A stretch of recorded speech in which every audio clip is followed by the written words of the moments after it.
السلام عليكم ورحمة الله وبركاته. اللهم صل وسلم وبارك على سيدنا محمد وعلى آله وصحبه أجمعين. هنعمل الشاورما الفراخ اللي احنا فرزناها مع بعض في فيديو التفريزات.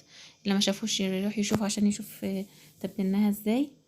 هنحط صينية على النار وعليها شوية زيت على شوية سمنة، معلقتين زيت على معلقة سمنة، ونحطها كده نشوحها على الوش كده الأولاني لحد ما تكون نار عالية. طبعا نحط عليها في الأول في نار عالية، اول ما نلاقيها خدت لون من الوش لتحت نقلبها على الجهه التانية،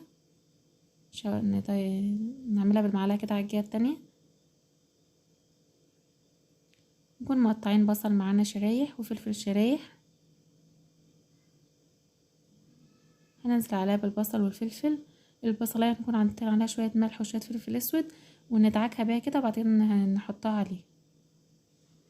طبعا الفراخ متبله مش محتاجه اي بهارات عليها او اي تتبيله عليها. هنغطيها بقى ونوطي عليها النار. انا خلاص بقى دخلت في السوا، خلاص كان فاضل لها حاجات بسيطه في السوا. معانا مشروم، ده اختياري، اللي عايز يحط يحط، اللي مش عايز يحطه عادي. طريقه سهله جدا وطعمها حلو قوي. ياريت منسوش اللايك. هنا بقى هنعمل السندوتشات. معانا كاتشب عاملينه برضو في البيت، وتوميه برضو عاملينها في البيت. هنقلبهم مع بعض، نحط عليهم معلقه مستردة، نقلبهم كويس كده مع بعض.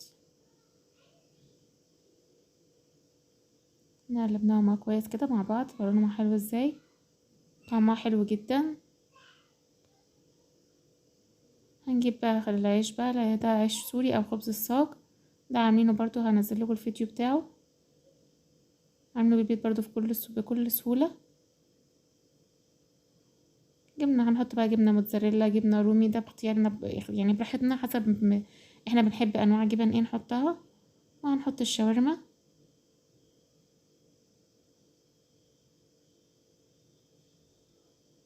وهنحط عليها شوية بطاطس محمرة، وهنقفله كده من الجناب ونلفه. ونكون مجهزين جريلا على النار، لفيناه اهوت.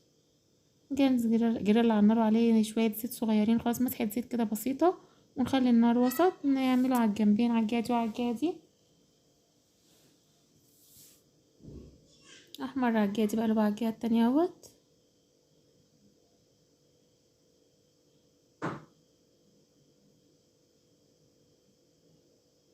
كده شايفين بالونه حلو ازاي. خلاص كده خلص معانا. هفتح اوريكم النص عامل ازاي. ياريت منسوش اللايك والاشتراك في القناة وتفعيل الجرس عشان يوصلكوا كل جديد. وياريت منسوش بتعليقاتكم عشان نعرف ان الفيديو عجبكم.